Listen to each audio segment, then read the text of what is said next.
से ही हाँ, हम आपसे इतना प्रेम। नहीं, हमारे बहुत प्यार है, हम समाज हमें बहुत प्यार दे रही है, हमारी बात मान रही है, गलत आचरणों से मुक्त होकर अच्छे आचरणों में चल रही है। हम धन्यवाद देते हैं नौजवानों का और समाज का, जो गंदे आचरणों का त्याग कर अच्छे आचरणों में चल रहे हैं। हमारा जीवन धन्य कर रहे हो, अपना तो जीवन धन्य कर ही रहे हो, हमारा भी जीवन धन्य कर रहे हो।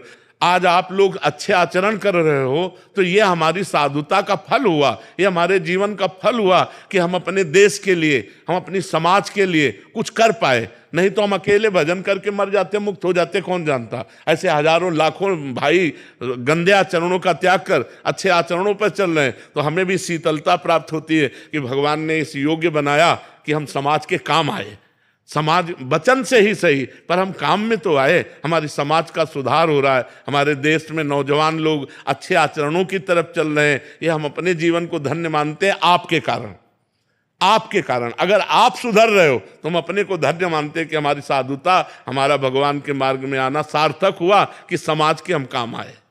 नरोत्तम जी, ग्रेटर नोएडा से। राधे राधे महाराज जी।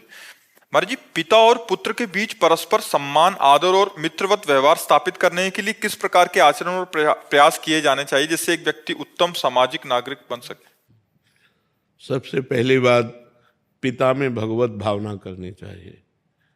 जब तक हम भगवत भाव से युक्त नहीं होते तो हमारी कोई भी भावना हमारा परम कल्याण करने में समर्थ नहीं है।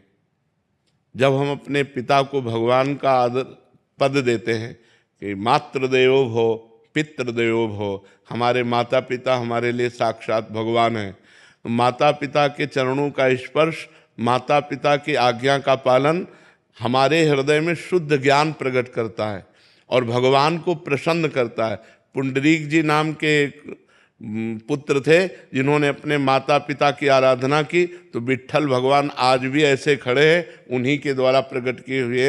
विट्ठल भगवान स्वयं चल करके आए और कहा, पुंडरीक जी आप हमारे दर्शन करो। बोले कौन हो? बोले भगवान है। तो एक ईंट दे दी कि तब तक खड़े रहो जब तक हम अपने माता पिता की सेवा नहीं कर लेते। फिर लौट करके दर्शन के, तो ईंट पर खड़े होने के कारण इट्ठल, प्यार से उनको आज विट्ठल कहते हैं, महाराष्ट्र में विराजमान है।